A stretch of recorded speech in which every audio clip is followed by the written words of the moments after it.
If you're trying to figure out your next move in the 2026 housing market, you are likely navigating a conflict between two data points.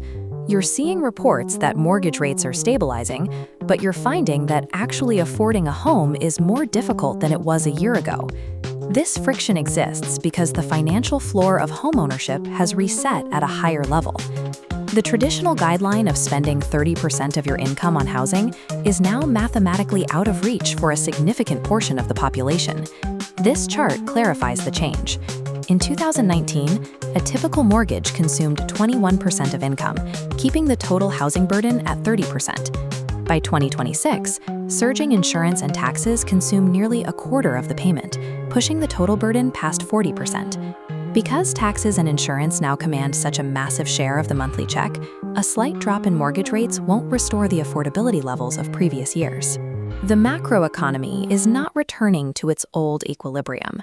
To manage this market, you have to move past generic financial advice and build a strategy around your own micro-level data. It is easy to blame institutional investors for this scarcity.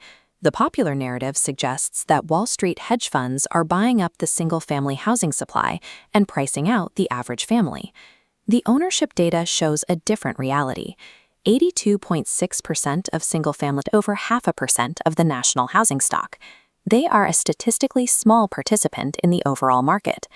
Market data also shows that institutional presence doesn't dictate price growth.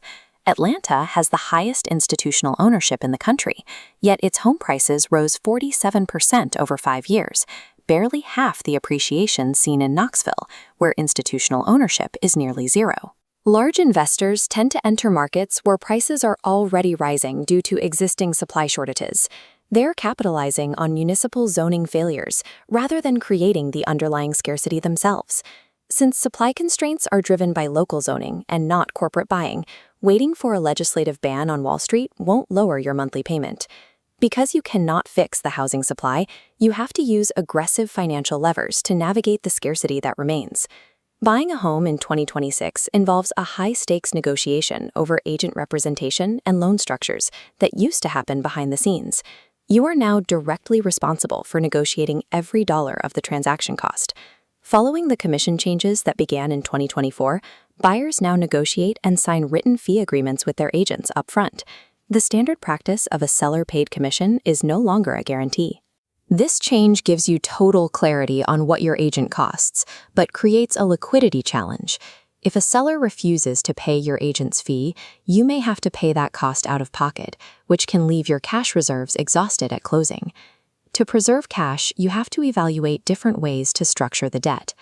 This comparison shows a standard 30-year fixed mortgage at 6.1% on the left and a 5/1 adjustable rate mortgage on the right.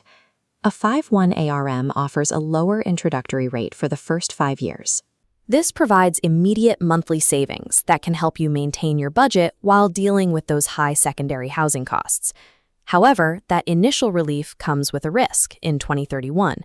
If interest rates do not decline as forecasted by the end of that 5-year window, your rate will adjust upward, potentially making the home unaffordable. Buyers in 2026 must choose between two difficult paths. You either spend your cash reserves to pay your agent's fee upfront, or you accept the long-term risk of an ARM to keep your monthly payments low. Current homeowners face a different pressure. While property values have given them massive equity, they are struggling with the day-to-day cost of taxes and maintenance. To access that equity, many are opening a home equity line of credit, or HELOC. This allows them to tap into their home's value without touching their low-interest primary mortgage from the pandemic era. Data from Equifax reveals a concerning trend. HELOCs are increasingly being used as a response to rising household cost pressures. Instead of being used for home improvements, equity is being pulled out just to keep up with daily bills. Because HELOC rates are variable, this strategy can backfire. If inflation causes rates to rise, the cost of servicing that debt increases, turning a short-term cash fix into a long-term financial crisis. There is an alternative for owners who bought in 2022 or 2023, when rates peaked above 7%. This matrix evaluates a rate and term refinance to bring the primary mortgage down to today's roughly 6.18% average. This move provides a permanent reduction in your baseline monthly payment, which can ease the budget pressure caused by rising taxes. The trade-off is the high entry cost. You will pay between 2 and 6% of the loan amount in closing fees and reset your mortgage timeline to 30 years, which increases the total interest you will pay over the life of the loan. Homeowners are essentially deciding which risk they prefer, the variable rate risk of a HELOC or the high upfront cost and interest bloat of a refinance. Success in the 2026 housing market depends on matching the correct financial tool to your specific ownership horizon. Your optimal strategy depends on two primary factors: whether you are currently buying or owning, and the depth of your available cash reserves. A buyer with limited cash but a growing income should prioritize seeking seller concessions to cover agent fees while using a 5-1 arm.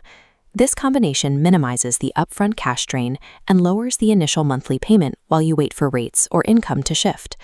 A homeowner with a rate above 7% should look at a rate and term refinance. However, this only makes sense if you plan to stay in the home for at least 5 years, which is the time typically required to break even on those closing costs. This chart maps the risks of these different products. If you are using a HELOC simply to stay ahead of rising property taxes, you are in the high-risk zone. Using variable rate debt to cover fixed rising expenses often leads to financial exhaustion. You must move past the national headlines and calculate your own break-even points. Deploying these specific tools is the only way to secure a sustainable financial position in a market defined by scarcity.